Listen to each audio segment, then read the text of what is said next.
사도행전 13장 24절과 25절 말씀을 우리 한 목소리로 함께 읽도록 하겠습니다.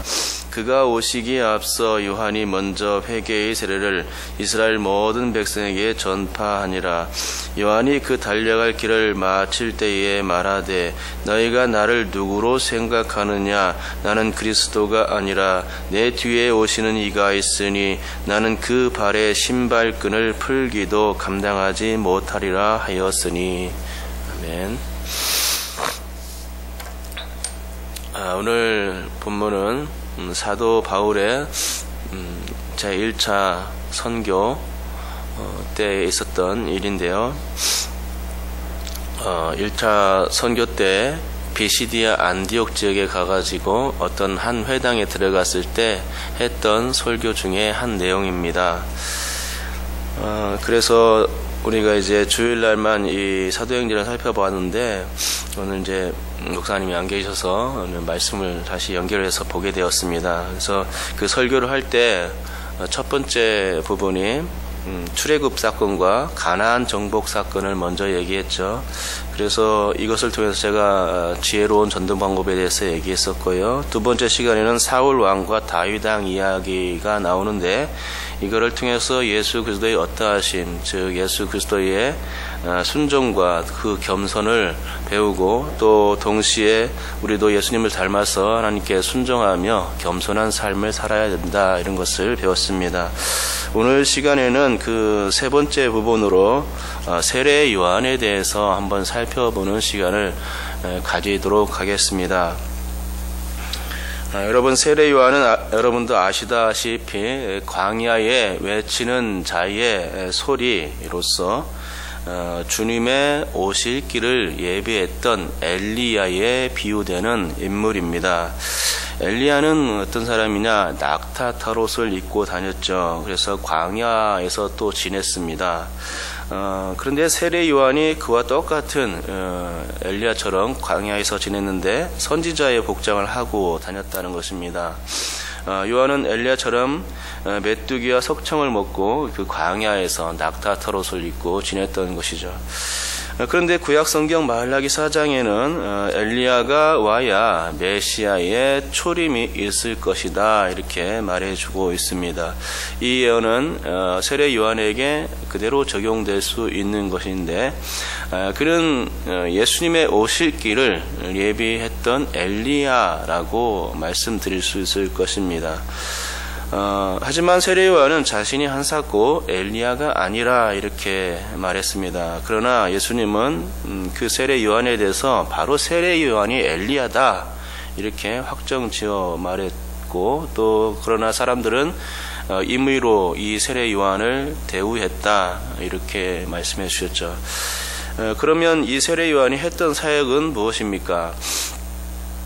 세례 요한의 사역은 이사야의 예언처럼 주의 오실 길을, 주님께서 오실 길을 예비하시는 사역이었습니다.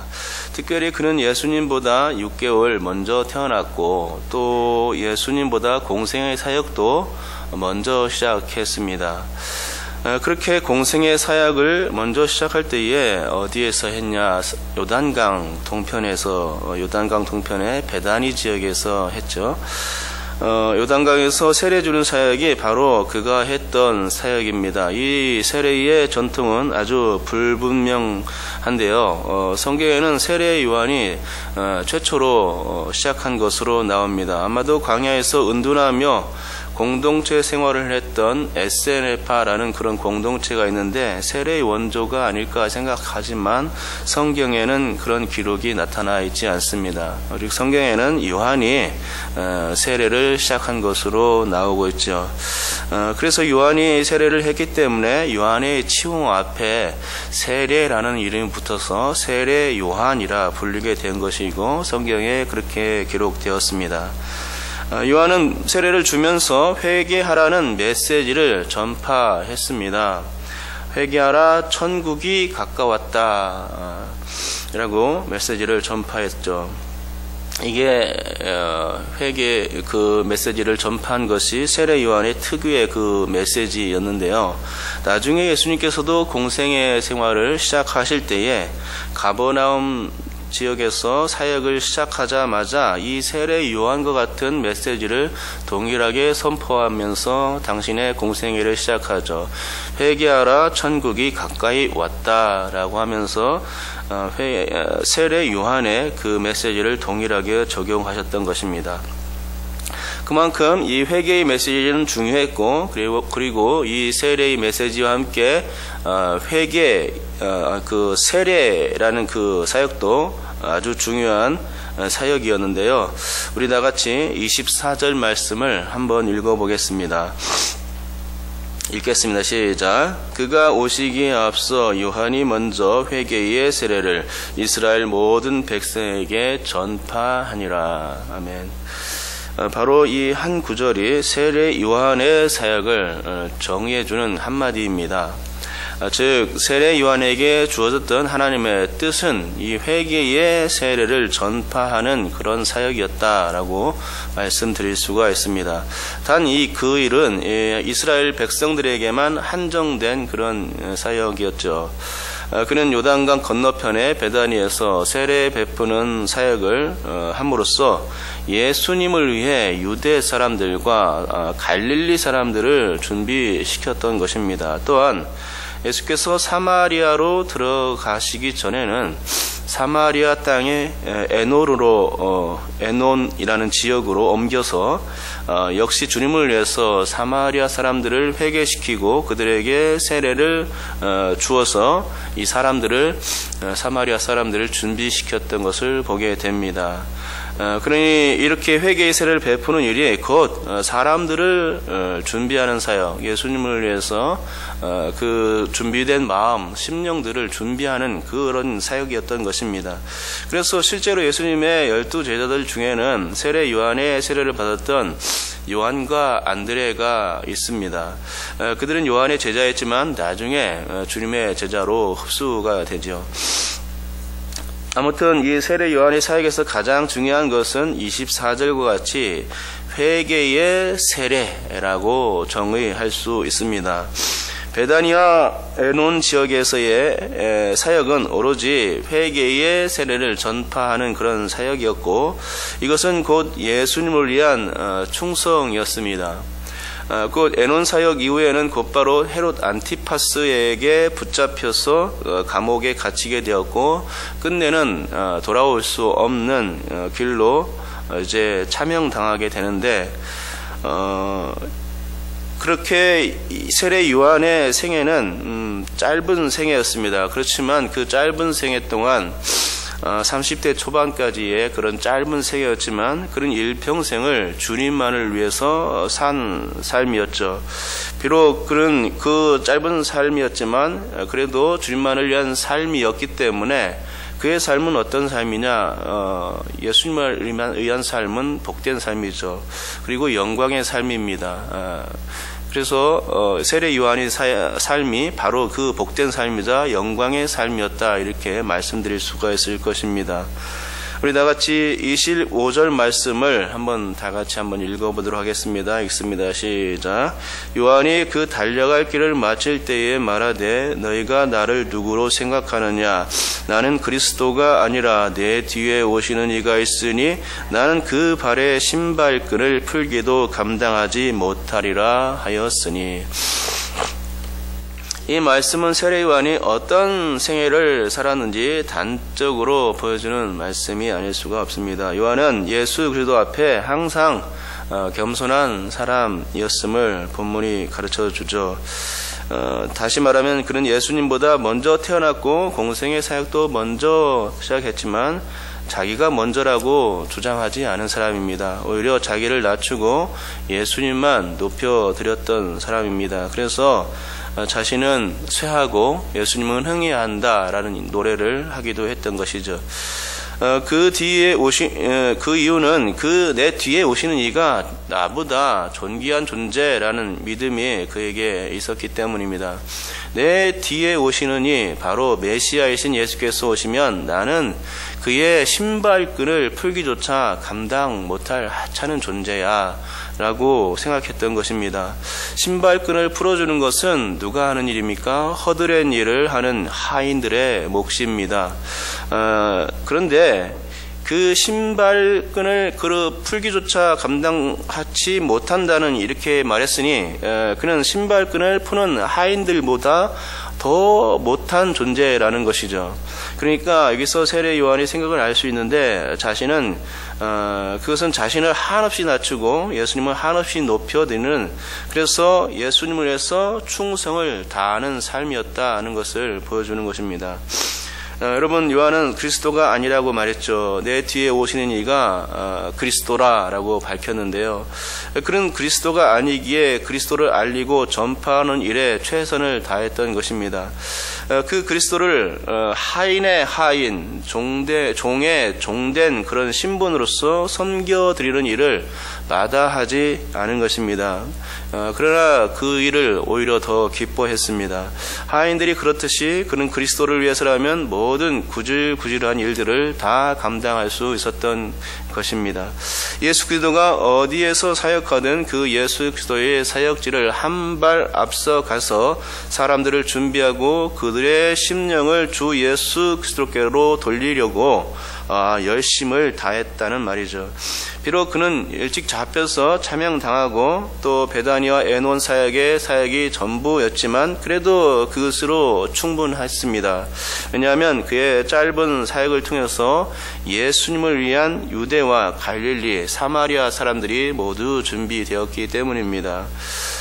또한 그가 남긴 세례의 유산이 아직까지도 우리에게 전파되고 있기 때문입니다. 그렇습니다. 예수님은 세례 요한이 남긴 세례의 유산을 그대로 받아들이셨죠. 그래서 당시의 제자들도 사람들에게 세례 주는 것을 말리지 않으셨던 것이고 또 오히려 적극적으로 이 세례를 권장하기까지 했습니다.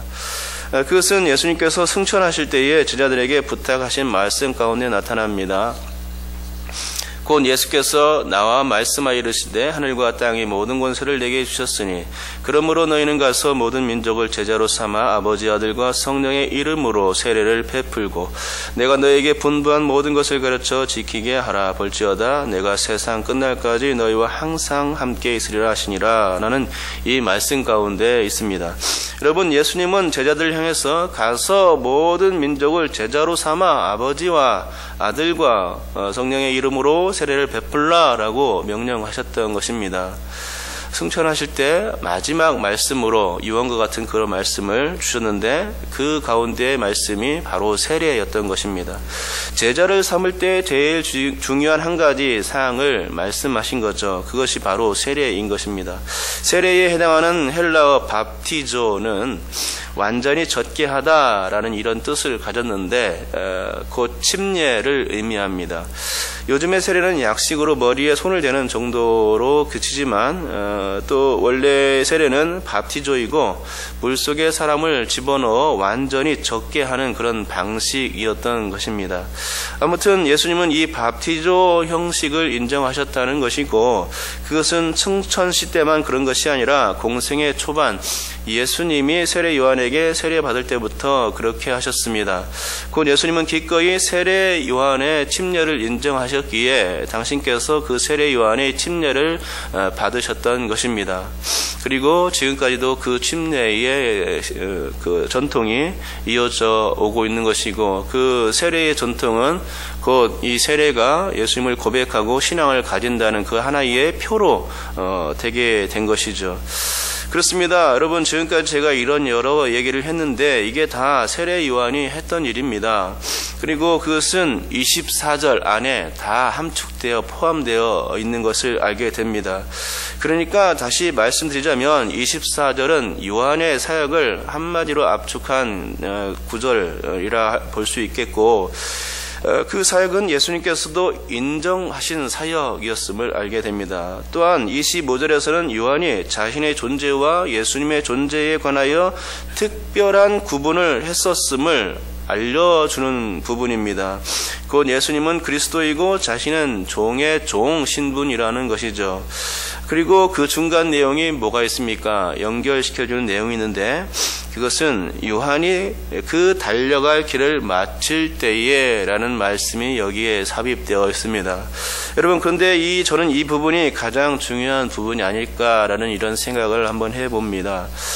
사도 바울도 나의 달려갈 길과 주 예수께 받은 사명, 곧 복음 증거하는 일을 마치려 하면은 나의 생명 조금도 귀한 것으로 여기지 아니하노라 라고 이렇게 말했듯이 여기에 나의 달려갈이라는 말이 이제 쓰여 있는 것이죠. 그 달려온 세례 요한의 그 마지막 종착역에서 세례 요한의 이야기가 중요하다는 말입니다. 그래서 25절 말씀은 이 요한의 마지막 유언이라고 할 수 있는데요. 우리에게 던져주는 교훈이 아주 큽니다. 여러분, 우리가 인생을 살아갈 때 무엇을 위해서 목숨을 바칩니까? 무엇을 위해서 자신의 인생을 소비합니까? 정답은 각자의 몫일 것입니다. 하지만 우리 신앙인의 정답은 바로 25절이어야 한다고 저는 믿습니다. 우리 다 같이 25절 말씀을 한 번 더 읽어보도록 하겠습니다. 읽겠습니다. 시작.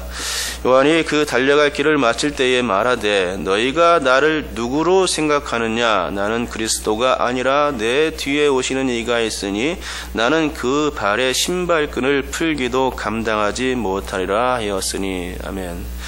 우리의 마지막 인생의 종착역에서 우리는 이런 고백으로 마무리해야 할 줄 믿습니다. 곧 우리의 한 인생이 4절과 같이 정의될 수 있다면 25절은 그 인생에 대한 결론, 어떤 결과치라고 말씀드릴 수 있을 것입니다.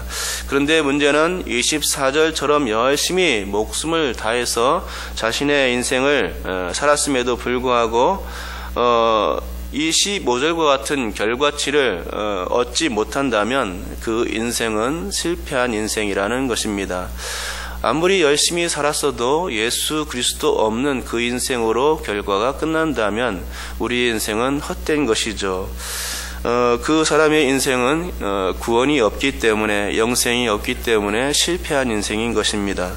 곧 우리의 최종 목표가 어디에 향해 있어야 하느냐? 우리 최종 목표가 바로 예수 그리스도, 주님이 나의 구주심을 믿고 예수 그리스도로만 향해서 목표를 삼고 또 나의 그 죽을 때에, 이 인생을 다할 때에, 인생의 마지막 종착역에서 예수 그리스도가 고백되어져야 하는 것입니다.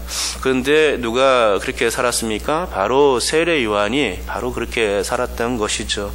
맞습니다. 여러분께서도 인생의 종착역에서 이런 멋진 고백, 예수 그리스도로만 위해서 내가 인생을 살았습니다.